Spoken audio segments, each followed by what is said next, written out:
Welcome to the Dayton Score webinar portal and the orientation webinar that we recommend you take once at the very beginning. This program is designed to offer a little bit of perspective to the current marketplace and introduce the concept of the experience-based customer lifecycle. My name is Bob Talty. I'm the current chapter chair for Dayton Score. Was born at a very early age, launched the Baby Boomers in 1946. Grew up a champion, and the only reason that that's important for this presentation is take a couple minutes and write down 4 or 5 things that you think it takes to be a champion in anything, a champion in business, and a business leader. So I learned at a very early age what it takes to win and work hard and be a champion. And I hope you can understand some of those skills. Then I served in the Army in the Vietnam area in the late 60s, early 70s. First career in retail, second career in office automation before it was office automation. Third career in telecommunications, helped to shape that industry and started a couple small businesses, had a consulting business. And my last 15 years or so drove a global corporation, NEC Corporation. I was responsible VP of marketing for North America, South America, and Canada.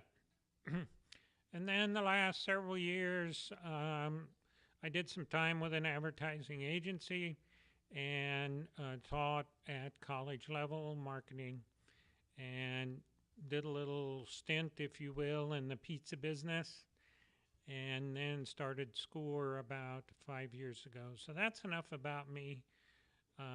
Let's get started. I'd like to introduce you to today's Experience Loyal Marketplace, where the only constant is change. Kind of like a game of tennis, if you will, and we just had the tennis matches on TV. Challenges in business today comes fast and from all directions. And there are several forces of impact that impact your success from the outside that you have little control of, and they're listed here, and we're going to go through them quickly.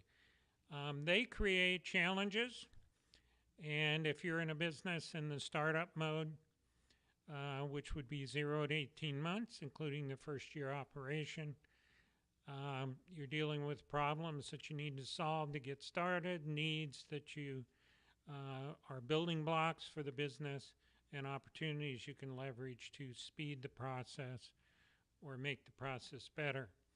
If you're in a survival environment, you got an existing business and you're struggling a little bit, you need to focus on problems and solve them and build on some needs. If you're in growth environment, you've had a growing business and you'd like to take it to the next level, you need to focus on needs and opportunity. So basically, everything has changed, as you know, and nothing will ever be the same. So the key word is change. Let's touch on the forces of change real quick, forces of impact. The first is what we call societal shifts, the consumer, if you will. And you can see several points here. They're now loyal to the experience, no longer price loyal, no longer brand loyal, no longer product loyal in many cases. They're mostly driven by the customer experience. The baby boomers are in the power, and we have a volatile mix surrounding that. For the first time in history, the power generation is influenced by the next generation, which would be Generation X, Generation Y, instead of the previous generation. So that creates a volatile customer mix. Consumerism is on the rise. People looking for more value, more responsiveness from business, consumer satisfaction. Technology literacy is up. Privacy and security at all levels are more important to consumer. And then macro trends, which are smaller in scale and shorter in duration. And of course, micro trends, which are longer and sustained shifts in society. So those are societal shifts. The second one is what we call events. We really didn't even consider these years ago in business, but unfortunately today we have to. Those are global, domestic, state, marketplace, environmental disasters, natural disaster, and man-made um, catastrophes. The key here is that all of these are out of our control, and we need to identify those forces of impact, like events that can impact our business, and then create contingency plans for what we will do if they occur. The next force of impact is what we call economic conditions or money. And again, there are several levels there: global conditions, domestic, local economy, local unemployment or employment, industry conditions, and of course the key economic indicators. These will all have an impact on business today. The next force of impact is what we call the marketplace or commerce. Obviously, there we have to have products that are compatible with the market. There's an unprecedented demand across the marketplace, a relentless pace, consumer maturity, evolving relationships, supply and logistic channels are all changing. Indirect competitive influences, new direct competitive, both traditional and non-traditional competitors, and alternate competitive sources like the internet and so forth. Pause.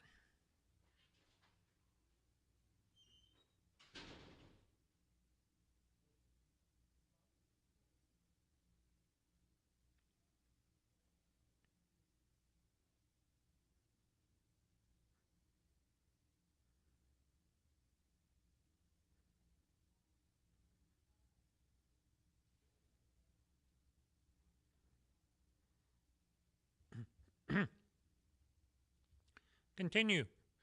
The next force of change is what we call policy, and that includes, of course, all government control, and we're coming up on an election year, so that's going to get interesting. And all types of laws and regulations at federal, state, and local level. Judicial actions, federal and state rulings, global standardization, and all types of professional certification. These are all things that, again, are external impacts on your business and cause change in the marketplace. The last one is, as you can imagine, what we call innovation or technology more specific. As core technologies rapidly change, um, the consumer adopts technology much quicker.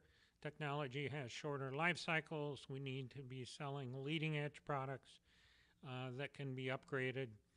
And information technologies are changing, production technologies, product technologies, industry innovations, and most importantly, innovations and technology that drive the customer experience. So these 6 or 7 forces of change are really creating evolution in the marketplace. And as a result, America has gone through several societal and or generational shifts and commerce evolutions. As you can see over in the far right, we went from the discovery area up through the age of invention to the Industrial Revolution. Over on the left, the service-based economy of the 50s, 60s, and 70s, which I was brought up in. And today we're in what we call the experience-driven generation, 80s, 90s, 2000s, and beyond. And the era of the customer lifecycle experience. And here's some characteristics of that. the information age, a volatile business climate, as we talked about, unprecedented consumer mix. Folks today are networked, wired, informed, and they're loyal to the customer experience. If you ever want to see how fast the marketplace is moving, go to Gary Hayes' social media website and look at the social media count, and you can see how fast the market's moving in a matter of seconds. So if you're going to start a business, grow a business, or recover a business in today's marketplace, it's important that you know what impacts your business from the outside and where we've come from and where we're going, and how can you create contingency plans to deal with that. What is the experienced loyal consumer? Here's a chart on the right that has just recently, over the last 5 years or so, been developed. It kind of explains the customer experience. The key words there are absorption, immersion, active participation. Those are things the customer is looking for. And if you look at the silent generation, which would have been before my parents, and the mature generation, you look at positive experiences, they were eager to make referrals, but negative experiences, they were often silent. They might complain a little bit and potentially lose some lost loyalty. But today, in Generation X and Y, and even the boomers today, positive experiences can be followed by advocacy over the personal networks like Facebook and LinkedIn. But on the other hand, bad experiences can be followed by complaints, telling others, lost loyalty, and in fact, retaliation. So today, the experienced loyal consumer is very volatile, and it's important to build a business and grow a business based on creating positive customer experiences. Here are a couple key examples of companies that didn't really understand this concept. The Gap tried to change their brand without customer feedback, and that backfired on them. And basically within a week to 10 days, they abandoned that multi-million-dollar brand change. JCPenney, as you know, struggled 2-3 years ago with trying to change the whole approach to the marketplace, and that didn't work. Consumers told them. Probably the most recent one is Victoria's Secret, who came out with a multi-million-dollar ad, The Perfect Body, and consumer backlash was almost instantaneous. And less than a week later, they came out with a whole new ad, same photograph, a body for everybody. So it's important to understand that experienced loyal consumers can, in fact, impact the marketplace and your success. This is probably one of the most important slides. This explains what the customer life cycle is. There are basically 4 phases to the customer life cycle. Over on the left are traditional names for each phase, and in the middle, under the colored sections, are a more contemporary name for those phases of the life cycle. The first is what we call a targeted consumer, suspect and prospect, and there we want to do strategic marketing, creating top-of-mind awareness, provide universal access to our products, company, people, and information, and then do tactical marketing to prospects and communicate directly to them. Second phase, they become an active buyer. This is one of the first opportunities to sell, and it's the initial sell. And there we want market compatible products, customer demand products, competitive pricing, buying and selling process alignment, and buyer and seller compatibility. Then once they buy something, they become an expected customer. Here we want to deliver value. We want to shape expectations. We want to sell leading edge offerings. And we want to move to incremental, or what we call transition sales, which is the second opportunity to sell. The last phase of the customer life cycle is the established client. There we're looking to, of course, maximize results, revenue, and profit throughout the life cycle. And our third and fourth opportunities to sell are life cycle sales to the established client and leverage sales to their circle of influence. So today in the marketplace, it's less about the initial sale and more about market share, customer wallet share, and most importantly, client lifecycle revenue. So an offshoot of today's experience-based marketplace is the experienced loyal consumer and the very important customer lifecycle experience. If you're selling products, service, or experiences, you need to be in your business, you need to be responsive to this life cycle and create positive life cycle experiences. Here's a couple key elements of the life cycle experience also. One is you need to deliver offerings that meet targeted consumer buying motives. Products and services and experience that solve problems and fill needs are in what's called the pain zone. And people will pay more and pay for value for offerings in the pain zone. And offerings that fill desire and leverage opportunities are in the fulfillment zone. So we need to focus on offerings that customers need and perceive value to.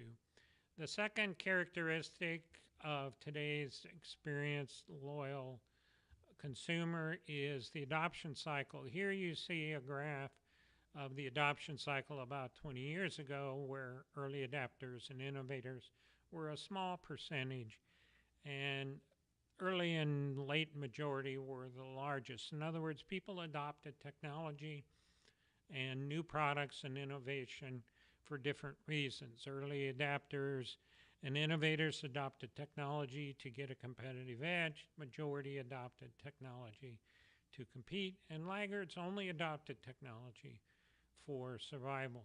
Here's the new graph. You see that early adapters and innovators and early majority make up the majority of today's consumer.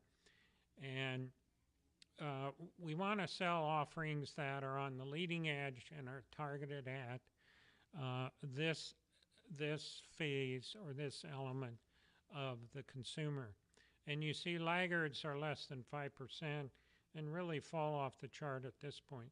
So again, you want to be selling leading edge offerings that respond to the new adoption cycle. The last is the customer value scale. And you can either adopt a value-based pricing strategy or you can adopt a price-based pricing strategy.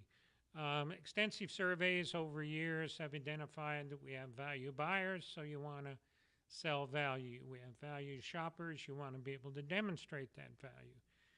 And we have price shoppers, you want to be able to discount or provide alternatives and promotions. And price buyers, you can walk away or offer alternatives.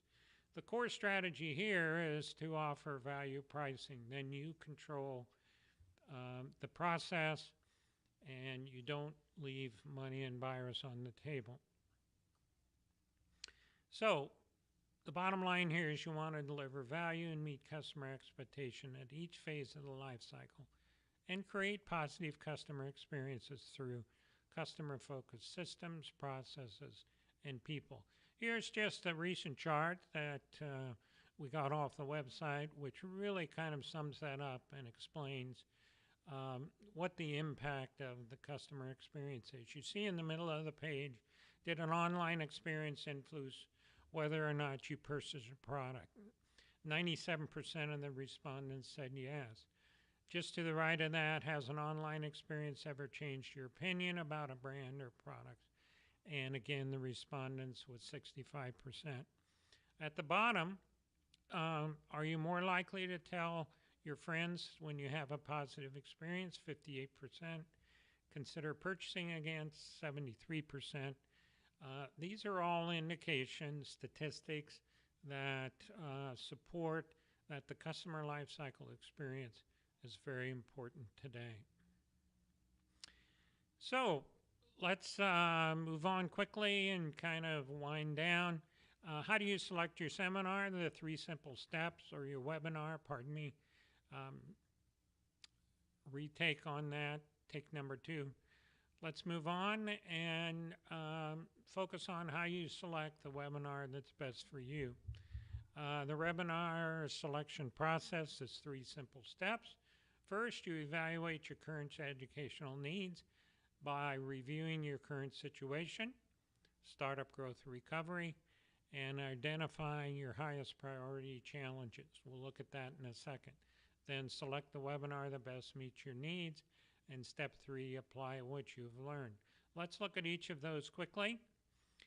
The first is to evaluate your current educational needs based on your current situation.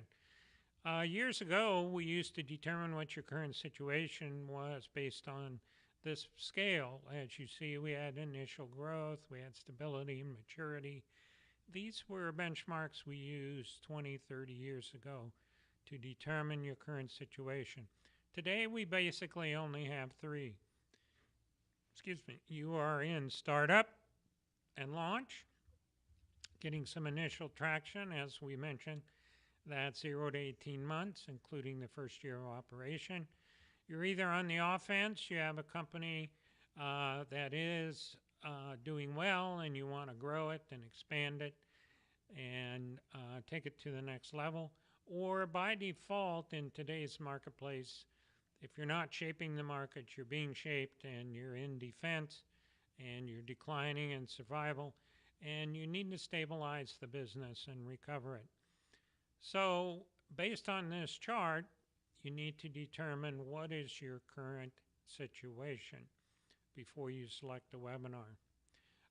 Secondly, determine your educational needs by trying to get a quick understanding of where your highest priority challenges are. Basically, we divide the business into a front office where we have business functions, 6 or 7 primary business functions that are focused externally on the marketplace and the customer. Their objectives for those folks in the business who are focused on the marketplace is to acquire customers, increase sales, revenue, profitability, productivity, and so forth. There are several challenges that can occur in the front office, basically deal with marketing, sales, customer service, so forth.